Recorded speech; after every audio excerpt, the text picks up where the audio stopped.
Hello everyone. तो हम जो है बीएससी फर्स्ट ईयर के अंदर बॉटनी के चैप्टर सेकंड ब्रायोफाइटा के बारे में चर्चा कर रहे थे और ब्रायोफाइटा के अंदर हमने जो है ब्रायोफाइटा के जनरल कैरेक्टर्स के बारे में जो है क्लियर कर लिया था। अब आज अपन देखेंगे क्लासिफिकेशन ऑफ ब्रायोफाइटस, अर्थात जो ब्रायोफाइटा के अंतर्गत जो प्लांट आते हैं उनका वर्गीकरण किया गया है।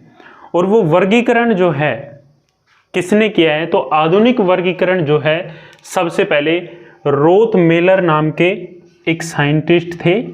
कौन? रोथ मेलर नाम के साइंटिस्ट थे, जिन्होंने 1951 में और इनके साथ में प्रोस्क्योर नामक जो है साइंटिस्ट थे, जिन्होंने 1957 के अंदर जो है इनका आधुनिक वर्गीकरण दिया। अर्थात अपन पढ़े कि जो ब्रायोफाइटा है इनका वर्गीकरण जो है आधुनिक वर्गीकरण किसने दिया, तो वो दिया था रोथ मेलर 1951 और प्रोस्क्योर 1957। इन्होंने जो है ब्रायोफाइटा के अंदर जो प्लांट आते हैं उनका वर्गीकरण किया। और वो वर्गीकरण जो है इन्होंने कितने वर्गों में किया? 3 वर्गों के अंदर जो है इनका क्लासिफिकेशन किया। वर्ग फर्स्ट है हिपेटिकोप्सिडा, या फिर इसको बोल सकते हैं हिपेटिसी, ठीक है। सेकंड वर्ग है एंथोसिरोटी, इसका सेकंड वर्ग है। और थर्ड वर्ग है ब्रायोप्सिडा। अब इन तीनों वर्गों के अंतर्गत जो प्लांट आते हैं उनके बारे में अपन को यहाँ पर चर्चा करनी है कि इनके अंदर, इन वर्गों के अंदर जो प्लांट आएंगे उनमें क्या क्या जो है देखने को मिलेगा, उनके क्या क्या लक्षण जो है होने वाले हैं, ठीक है। फिर इसके बाद में अपन पढ़ेंगे ब्रायोफाइटा के जो है यूजफुल इफेक्ट्स ऑफ ब्रायोफाइटा, अर्थात ब्रायोफाइटा के आर्थिक महत्व। वैसे ज़्यादा तो इनका आर्थिक महत्व है नहीं, परंतु फिर भी जो है हम देखेंगे क्योंकि एग्जाम में क्वेश्चन बन जाता है। अब से पहले अपन ने पढ़ा कि भाई ब्रायोफाइटा के अंतर्गत जो है पादप आते हैं वो थैलसी होते हैं। कैसे होते हैं? थैलसी होते हैं, अर्थात शैवालों की तरह होते हैं। शैवालों में क्या होता था कि वहाँ पर जो है प्लांट जो होता है उसके तने, पत्तियां और मूल जो है स्पष्ट रूप से जो है विभेदित नहीं होते थे। वहीं पर पादप उस तरीके के जैसे होते थे उसी टाइप से पादप जो है यहाँ पर होते हैं, परंतु यहाँ पर जो है पादप विभेदित भी देखने को मिलते हैं। कुछ पादप होते हैं वो, ठीक है। तो उच्च श्रेणी के जो पादप होते हैं ब्रायोफाइटा के, उनके अंदर ये देखने को मिलता है, जो कि हमने कल चर्चा की थी, ठीक है। अब अपन देखते हैं, स्टार्ट करते हैं इसके क्लासिफिकेशन के बारे में। तो इसको 3 जो है वर्गों के अंदर विभेदित किया। किसने किया? रोथ मेलर ने 1951 और प्रोस्क्योर 1957, इन दोनों ने जो है इनका आधुनिक वर्गीकरण जो है दिया है, ठीक है। तो देखिए सबसे पहले तो इसको 3 जो है वर्गों में बांटा। अब इसके अंदर जो फर्स्ट वर्ग है वो है हिपेटिकोप्सिडा या हिपेटिसी, ठीक है। इस वर्ग के अंतर्गत जो पादप आते हैं, जो प्लांट आते हैं, उनके बारे में बात करें तो प्राय युग्मोद्भिद। अब हमने चर्चा की थी कि भाई युग्मोद्भिद क्या होता है और बीजाणुद्भिद क्या होता है। ये अपने फर्स्ट क्लास के अंदर देखा था कि कहाँ तक की अवस्था को अपन बोल सकते हैं और बीजाणुद्भिद कहाँ से लेकर कहाँ तक की अवस्था को अपन बोल सकते हैं, ठीक है। तो इनमें क्या होता है? युग्मोद्भिद प्राय थैलसाब होता है। देखो मैंने बताया कि थैलस क्या होता है कि जिनके अंदर जो होता है कि पादप जो होता है वो पर्ण एवं तने एवं जड़, या फिर उसको मूलाभ अपन बोल सकते हो, उनमें विभेदित नहीं होता है, अर्थात थैलसाब होता है।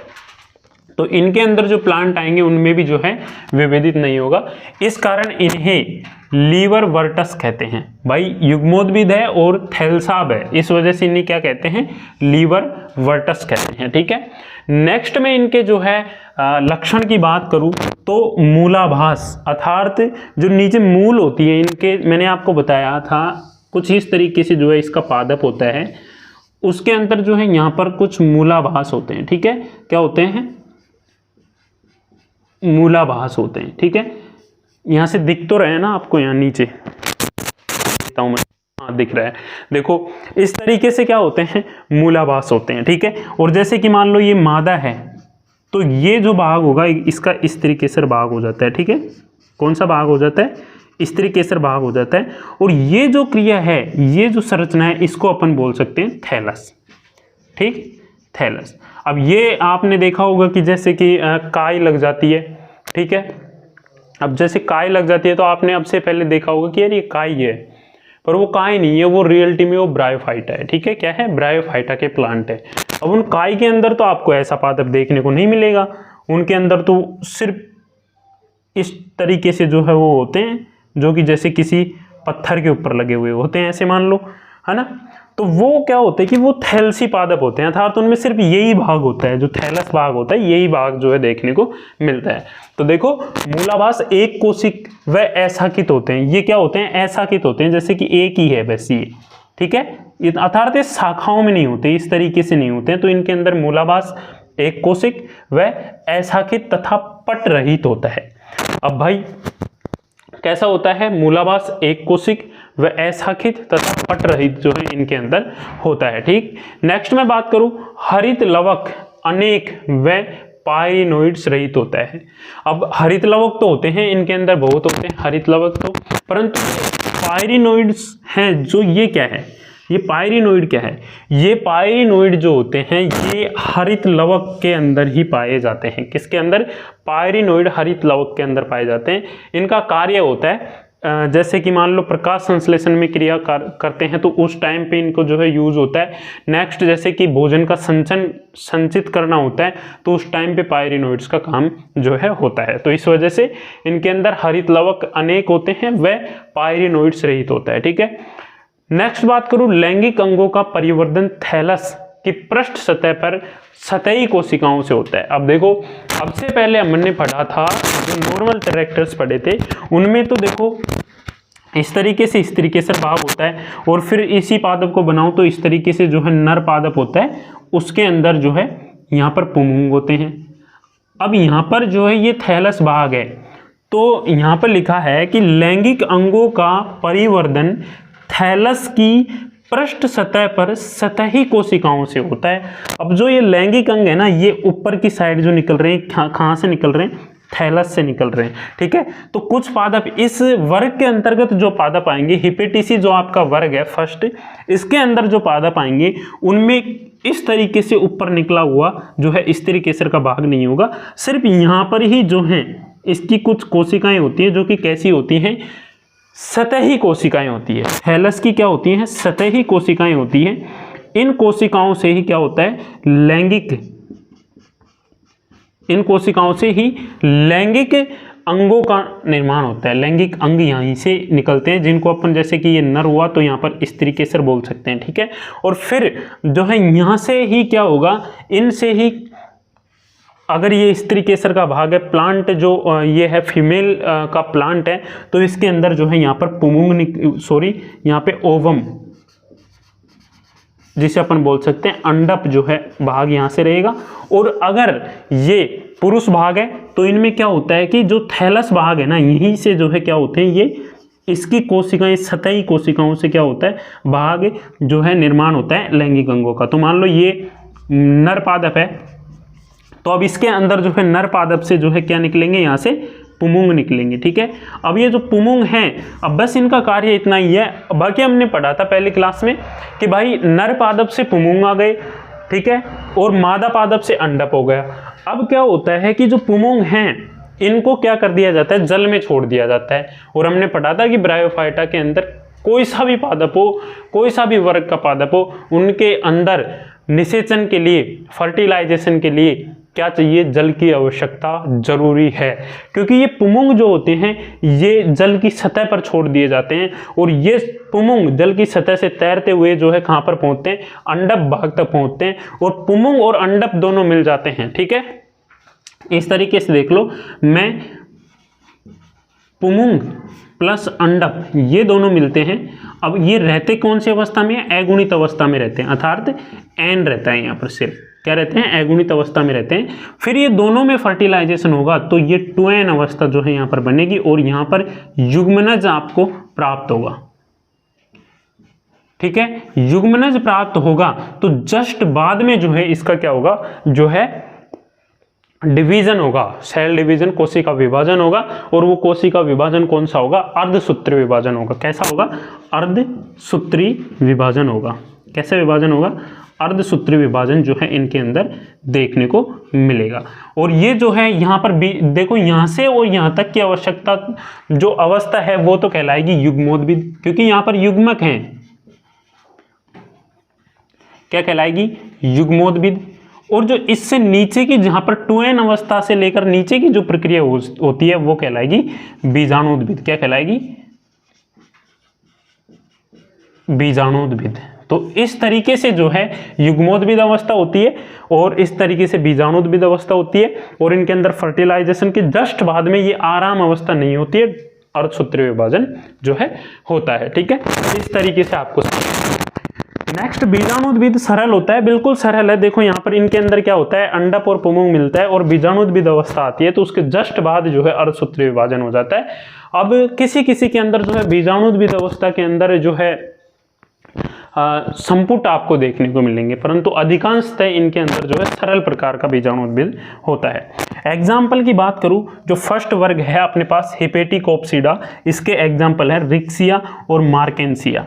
ठीक है, रिक्सिया और मार्केंसिया, ये आपका जो है फर्स्ट वर्ग है जो कि कंप्लीट हो गया, जिसके बारे में हमने पढ़ा कि भाई इनके अंदर युग्मोद्भिद प्राय थैलसाब होता है। अर्थात ये जो थैलस का भाग होता है ना, देखो यहाँ पर ये थैलस का भाग होता है, तो ये अवस्था क्या कहलाएगी? युग्मोद्भिद अवस्था कहलाएगी। थैलस के ही अंदर देखो पुंमुग बन रहे हैं, तो ये अवस्था क्या कहलाएगी?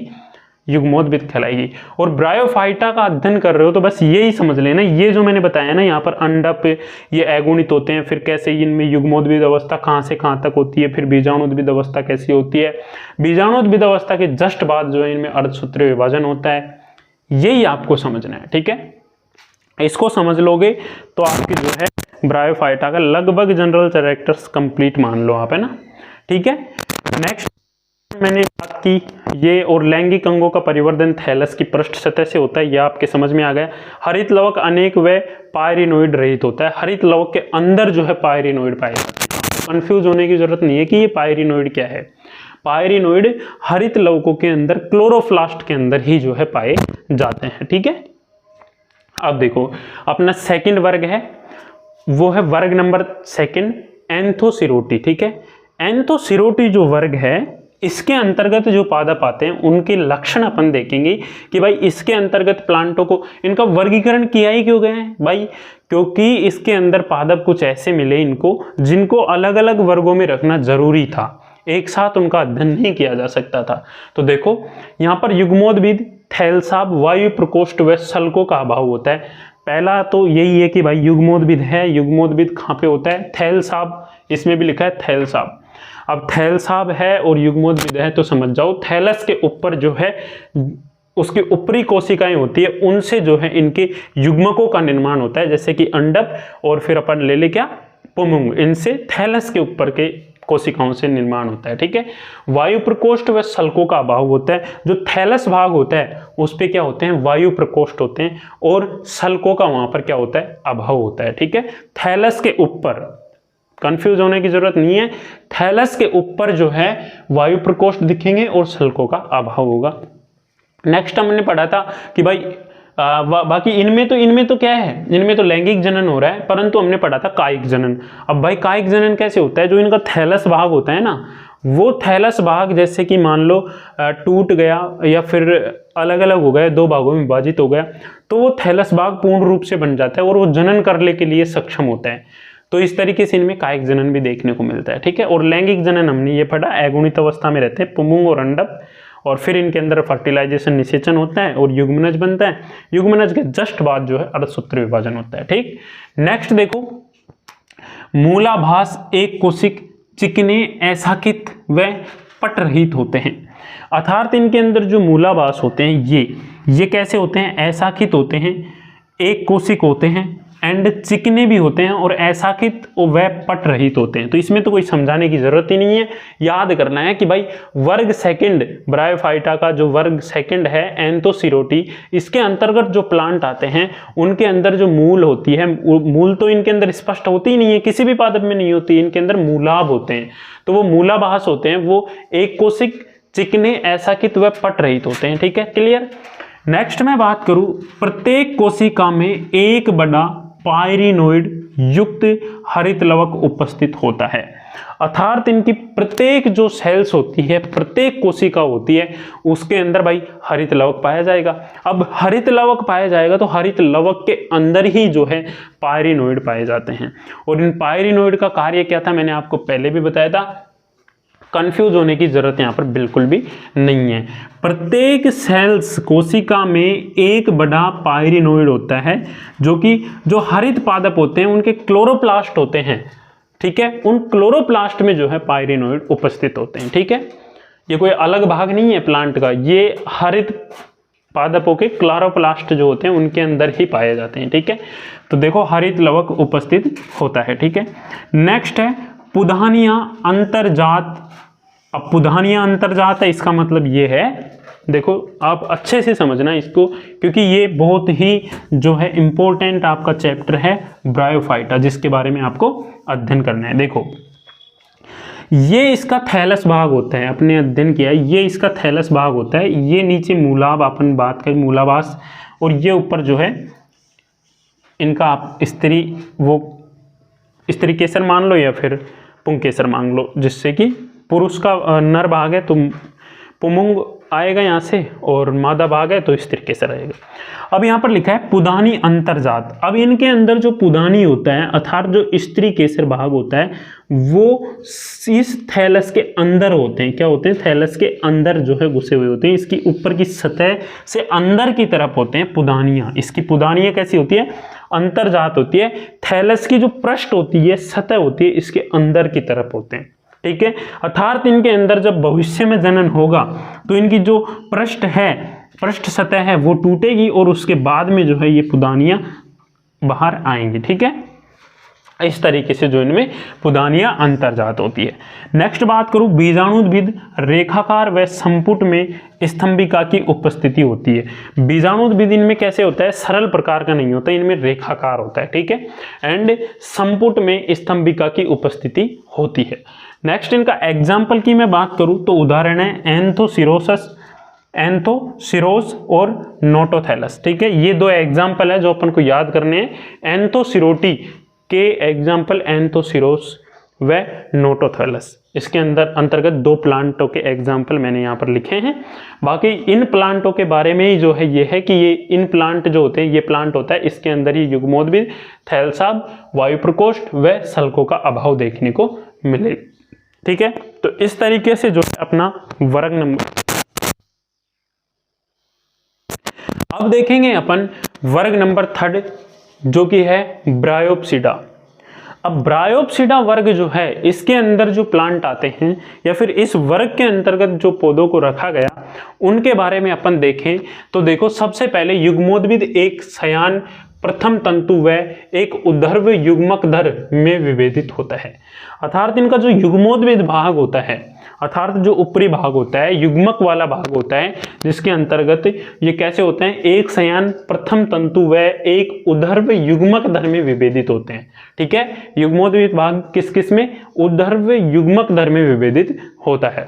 नेक्स्ट युग्मकधर क्या होता है, पर्णिल होता है। इस तरीके से मान लो आप, ये थैलस भाग है, तो इस तरीके से जो है यहाँ पर पर्णिल रूप में जो है, क्या पर्णिल रूप में इनमें क्या होता है, युग्मक धर होता है। ठीक है, नेक्स्ट मूलाभास बहुकोशिकीय व शाखित होते हैं। इनके अंदर जो मूल होती है नीचे, ये मूलाभास होते हैं, ये शाखित होते हैं। ठीक है, कैसे होते हैं, इस तरीके से शाखित जो होते हैं। ठीक है, अब से पहले हमने अशाखित पढ़ा था, अर्थात उनमें नॉर्मल था, इस तरीके से जो है नॉर्मल था। इनके अंदर कैसे शाखित है और बहुकोशिकीय हैं। कैप्सूल में स्तंभिका उपस्थित किंतु इलेक्टर अनुपस्थित होता है। ये इंपॉर्टेंट है, ध्यान रखना, जो इनका कैप्सूली भाग होता है उसमें स्तंभिका उपस्थित होती है किंतु इलेक्टर अनुपस्थित होता है। एग्जाम्पल की बात करूं तो फ्यूनेरिया, पॉलीट्राइकम और स्फेग्नम, इनके एग्जाम्पल जरूर याद कर लेना, 1 या 2, क्योंकि क्वेश्चन पूछ लिया जाता है कि स्फेग्नम जो है उसके अंदर युग्मक दर किस प्रकार के होते हैं, तो पर्णिल प्रकार के होते हैं। क्योंकि आपके जूलॉजी और बॉटनी के अंदर जो है शॉर्ट क्वेश्चन ज़्यादा पूछ लिए जाते हैं, 3-4 नंबर के इस तरीके से पूछ लिया जाता है। जैसे कि क्वेश्चन नंबर आपको दे दिया 1 और इस क्वेश्चन नंबर 1 के अंदर जो है पूछ लिया ए, बी, सी और डी। अब ए में दे दिया कोई क्वेश्चन, बी में दे दिया, सी में दे दिया और डी में दे दिया। अब ये 4 नंबर का हो गया पहला क्वेश्चन। तो इस तरीके से क्वेश्चन पूछ लिए जाते हैं। उनमें ऐसे ही क्वेश्चन बनते हैं कि भाई स्फेग्नम जो होता है उसके अंदर युग्मक दर कैसा होता है, पर्णिल होता है। नेक्स्ट क्वेश्चन पूछ लिया मान लो एंथोसिरोस जो होता है उसके अंदर बीजाणुद्भिद कैसा होता है, रेखाकार होता है। तो बाकी इतने हार्ड क्वेश्चन तो आपके नहीं बनेंगे, परंतु इस बार सेमेस्टर प्रणाली आपके लिए है तो इसमें बन जाए, किसी को कोई पता नहीं। इसलिए अपनी पढ़ाई को अच्छे से करो। पीडीएफ आपको मिल रही है ना, उनसे पढ़ो। यहाँ पर तो सिर्फ समझ रहे हैं हम, शॉर्ट तरीके से समझ रहे हैं, बाकी पीडीएफ है ना उनके अंदर देखो काफ़ी अच्छे तरीके से मैंने आपको बता रखा है। उन पीडीएफों से जो है आप नोट्स बनाओ अपने, ठीक। तो इस तरीके से रोथमेलर ने 1951 और प्रोस्क्योर ने 1957 में जो है इनका ब्रायोफाइटा जो है इनका आधुनिक वर्गीकरण दिया, क्लासिफिकेशन दिया और उसके अंदर इन्होंने 3 वर्गों के अंदर इनको जो है बांटा। फर्स्ट वर्ग अपना हिपेटिसी, सेकंड वर्ग एंथोसिरोटी और थर्ड वर्ग ब्रायोप्सिडा, ठीक है। इस तरीके से जो है अपन ने क्लासिफिकेशन कंप्लीट किया। अब अपन पढ़ेंगे कि जो ब्रायोफाइटा है इनके यूजफुल इफेक्ट्स क्या हैं, अर्थात आर्थिक महत्व क्या है, ठीक है। तो मैं सबसे पहले इनको नोट कर देता हूं जिससे कि अपन, तो देखिए यहां पर मैंने इनके इकोनॉमिक इंपॉर्टेंस लिखे हैं, अर्थात इनके आर्थिक महत्व। अब देखो इनका आर्थिक महत्व जो है काफ़ी है और है कम, पर एक देखें तो बहुत है इनका उपयोग, ठीक है। बाकी आपको याद इतने ही करने हैं, बाकी ज़्यादा याद आपको नहीं करना है। तो देखो पहला मैंने लिखा है पारिस्थितिकी अनुक्रमण में सहायक होते हैं। अब भाई ये जो पारिस्थितिकी अर्थात इकोलॉजिकल सिस्टम होता है, पारिस्थितिकी तंत्र होता है, उसके अंदर जो है सहायक किस तरीके से होते हैं ये अपन चर्चा करेंगे। तो इनके अंदर जैसे कि एक प्लांट्स आता है स्फेग्नम नामक का, ठीक है। अब वो जो स्फेग्नम नामक का प्लांट होता है वो पारिस्थितिकी अनुकूलन के लिए बहुत सहायक होता है, क्योंकि वो जो पादप होता है वो झीलों के अंदर पाया जाता है, जो झील होती है उनमें पाया जाता है और वहाँ का पीएच मान 3.4, जिस झील का 3.4 से 3.7 है उनके अंदर ये पाया जाता है, ठीक है। अब क्या होता है कि जो स्फेग्नम नामक पादप होता है, क्या होता है, स्फेग्नम नामक जो पादप होता है, प्लांट होता है, ये क्या होता है कि धीरे धीरे क्या होते हैं कि ये नष्ट होते जाते हैं और नष्ट होने के बाद में ये उस झील की सतह पर जो है, निचली सतह पर जो है जमने लगते हैं, ठीक है। अच्छे से समझना, ये स्फेग्नम नामक जो प्लांट होता है ये क्या होते हैं, धीरे धीरे नष्ट होते जाते हैं और ये इसकी स्फेग्नम नामक इस पर क्या हो जाते हैं, जम जाते हैं। अब यहाँ पर ये जमते हैं तो ये जैसे कि सालों बाद जो है ये जो जमा हुआ भाग होता है ये क्या कहलाता है, पीट कहलाता है। क्या कहलाता है, पीट कहलाता है। और अब ये जो पीट है इसका महत्व क्या है, यहाँ पर मैंने लिखा है ये गद्दों में भरने के काम में आता है, क्यारियों में बिछाने के काम में आता है एवं गायों की ड्रेसिंग करने के काम में आता है। और जब द्वितीय विश्व युद्ध हुआ था, द्वितीय विश्व युद्ध जब हुआ था तो उसमें जो सैनिक होते थे उन्होंने इनका उपयोग किया था, इन पीटों का, अपने गांवों की मरहम करने के लिए, ठीक है। समझना, इन जो पीट थे, अब ये पीट कहाँ से बने, स्फेग्नम से बने। स्फेग्नम क्या था, ब्रायोफाइटा का सदस्य था, ब्रायोफाइटा का प्लांट था, इससे पीट बना और पीट से इन्होंने क्या किया, मरहम करने के, क्योंकि ये एक एंटीबायोटिक की तरह कार्य करता है, ठीक है। तो इस वजह से जो है इसका एक सबसे महत्वपूर्ण उपयोग यही हो जाता है। क्यों, और देखो स्फेग्नम जो होता है इससे क्या, इसकी जो पत्तियां होती है ना जब वो टूटती हैं वो, तो वो अम्ल का स्रावन करती है। क्या करती है, अम्ल का स्रावन करती है। अब इस वजह से क्या होता है कि इसके कुछ सदस्य होते हैं वो मिट्टी को क्या बनाते हैं, उपजाऊ बनाते हैं। मिट्टी को क्या बनाते हैं, उपजाऊ बनाते हैं, ठीक। क्योंकि भाई ये पाए जाते हैं गुच्छों के अंतर्गत और इनमें बहुत मतलब मजबूती होती है। क्योंकि आप देखना जैसे किसी तालाब के ऊपर जो है कि एक ब्रायोफाइटा के कुछ इस तरीके से सदस्य हो ना, देखना दिख जाएंगे आपको, काफ़ी जगह पे मिल जाएंगे, काय लगी हुई हो, तो ये एक जगह पर गुच्छों के रूप में पाए जाते हैं और इनमें जकड़न होती है बहुत ज़्यादा, तो ये सालों तक वहाँ पर रहेंगे, तो वहाँ की मृदा को क्या कर देंगे, ये उपजाऊ बना देंगे और जब जाके वहाँ से बड़े पौधे जो हैं उत्पन्न होने लग जाते हैं। तो इस तरीके से जो है मिट्टी को उपजाऊ बना देते हैं और पीट का निर्माण होता है, इनके जो है ये नीचे जम जाते हैं जिनसे, और वो पीट काम आती है किसमें, गद्दों में भरने के लिए। ये गधा मत समझ लेना तुम, ठीक है, ये गद्दा है, गद्दों में भरने के लिए, क्यारियों में बिछाने के लिए, ठीक है। अब जो है स्फैग्नम जीवित पौधों व मछलियों के अन्य स्थानों पर भेजने हेतु काम में आता है। अब जो स्फैग्नम जो है, इसका जो प्लांट है ब्रायोफाइटा का, इसका काम क्या किया जाता है, जो जीवित पादप होते हैं और जो मछलियां होती है उनकी पैकिंग की जाती है एक स्थान से दूसरे स्थान पर पहुंचाने के लिए, ठीक है। तो उसके अंदर भी जो है इनको काम में लिया जाता है। क्यों लिया जाता है, क्योंकि इनके अंदर जल धारण की क्षमता बहुत होती है, क्योंकि जो स्फैग्नम होते हैं इनके अंदर जल धारण की क्षमता बहुत अधिक होती है और घावों पर मरहम पट्टी के रूप में यूज लिया जाता है इसे। इसके जो पीठ बन जाते हैं उसको लिया जाता है, इसको लिया जाता है, ठीक है। नेक्स्ट मैं बात करूं, इसके कुछ सदस्य हैं जो कि पादप सूचकांक का कार्य करते हैं। अब जैसे मान लो कि इसका एक सदस्य है मार्केंसिया पॉलीमॉर्फा। ये क्या होता है कि आग लगने व बाढ़ आने से पूर्व हमें उसके संकेत दे सकता है। ये जो प्लांट होता है ये आग लगने या फिर बाढ़ आने से पूर्व जो है हमें उसके संकेत दे सकता है कि भाई आग लगने वाली है या फिर बाढ़ आने वाली है, ठीक है। नेक्स्ट है ब्रायम। ये सारे स्थान को दर्शाता है। ब्रायम जो होता है ये क्या होता है कि जो मृदा होती है या फिर कोई स्थान है वहाँ पर सार्यता ज़्यादा है तो उस स्थान को ये दर्शाता है, उस जगह पे ये ज़्यादा पनपेंगे, क्योंकि ये सारे मृदा के अंदर ज़्यादा देखने को मिलते हैं या फिर हमको संकेत ये कर देते हैं, ठीक है। इस तरीके से जो है इनका इकोनॉमिक इम्पोर्टेंस जो है ब्रायोफाइटा का है, अर्थात लाभदायक महत्व ये हमने पढ़ा। तो आज की क्लास के अंदर जो है अपना लगभग कंप्लीट हो चुका है ब्रायोफाइटा, जिसमें अपने पढ़ा था पहले ब्रायोफाइटा के जनरल कैरेक्टर्स, फिर उसके बाद में हमने देखा ब्रायोफाइटा के क्लासिफिकेशन और उसके बाद में हमने ब्रायोफाइटा के आर्थिक महत्व देखे, ठीक है। तो इस तरीके से ब्रायोफाइटा अपना कंप्लीट होता है। इसकी पीडीएफ आपको मैं फिर से बोल रहा हूँ एप्लीकेशन पर आपको आराम से जो है अच्छे से मिल जाएगी, जैसे ही आपका चैप्टर खत्म होता है और उसके बाद में जो है पीडीएफ डाल दी जाती है। अब थोड़ा सा काम मेरा एक आप करना कि ज़्यादा से ज़्यादा जो है यार अपने साथी जो होते हैं ना उनको बोलना कि भाई इतनी कम प्राइस में जो है आपको कोर्स अवेलेबल करवा रहे हैं हम, तो कोर्स के बारे में बताओ। बाकी जो विद्यार्थी कोर्स नहीं लेना चाहते हैं, मतलब कि उनके पास कॉस्टली जो है प्रॉब्लम है, वो यूट्यूब पे क्लास लो। यूट्यूब पे लगभग 50% कोर्स जो है फ्री हो जाएगा, ठीक है। यहाँ पर लो, इम्पोर्टेंट क्वेश्चन आपकी सीरीज आ रही है। और किसी को पीडीएफ लेनी है, भाई यहाँ पे तो पीडीएफ आपको मिल रही है जो पढ़ा रहे हैं उसकी। अगर मान लो कोई आपके साथी हैं, उनको कोर्स नहीं खरीदना, उनको ऑनलाइन नहीं पढ़ना, उनको कोर्स चाहिए, तो भाई कोर्स ले सकते हो, कोई दिक्कत वाली बात नहीं है। कोर्स नहीं लेने चाहते हो तो इम्पोर्टेंट क्वेश्चन की जो सीरीज आती है वो ले लो। तो इस तरीके से उनसे बोलो और इस तरीके से शेयर करो, ठीक है।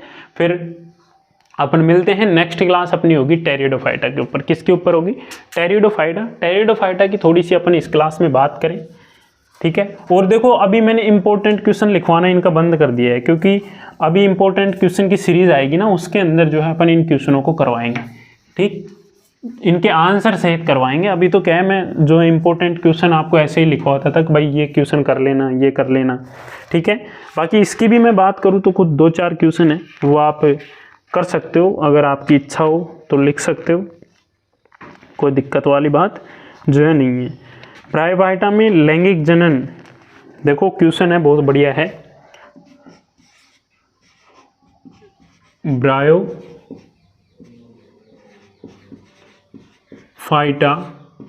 में लैंगिक जनन, यहाँ पर रिक्त स्थान प्रकार का होता है।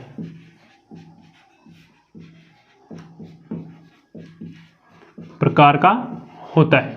तो देखो ब्रायोफाइटा में लैंगिक जनन किस प्रकार का होता है, अपन ने पढ़ा था किस प्रकार का, विषम युग्मजी प्रकार का होता है। कैसा होता है? विषम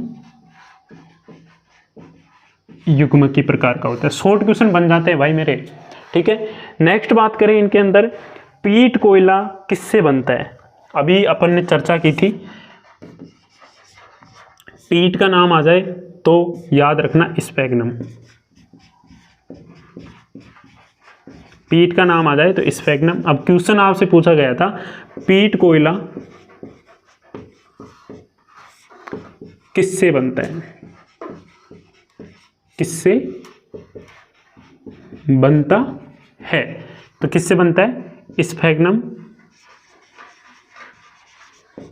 प्लांट से बनता है। ठीक है, देखो नेक्स्ट तीसरा क्वेश्चन अपने ब्रायोफाइटा के ऊपर देखें तो किसी ब्रायोफाइटा पादप का नामांकित चित्र बनाइए, इस तरीके से भी पूछ लिया जाता है। ठीक है, तो ये तो बन जाते हैं आपके 2-2 नंबर के क्वेश्चन, 1-1 नंबर का क्वेश्चन जो इस टाइप से बन जाता है। अब जो लॉन्ग क्वेश्चन बनेगा वो है आपका चौथे नंबर का क्वेश्चन कि ब्रायोफाइटा जो होते हैं इनके जो है आपसे पूछ लिया जाता है कि ब्रायोफाइटा के मुख्य लक्षणों को स्पष्ट कीजिए तथा वर्गीकरण के प्रमुख वर्गों का उल्लेख कीजिए। ठीक है, मैं बोल के ही बता देता हूँ, आप लिख लो कि ब्रायोफाइटा जो होते हैं, ब्रायोफाइटा के मुख्य लक्षणों को स्पष्ट कीजिए। अब देखो इसके अंदर ब्रायोफाइटा के मुख्य लक्षण आ गए, एवं वर्गीकरण के प्रमुख वर्गों, लिख सकते हो आप, वर्गीकरण के प्रमुख वर्गों का उल्लेख कीजिए। ठीक है, इस तरीके से 4 क्वेश्चन जो कि ब्रायोफाइटा से बन सकते हैं, काफ़ी इंपॉर्टेंट है, इनको कर लेना आप। फिर मिलते हैं नेक्स्ट क्लास में, टेरिडोफाइटा के बारे में नेक्स्ट क्लास में बात करेंगे। तब तक के लिए जय हिंद, वंदे मातरम, धन्यवाद।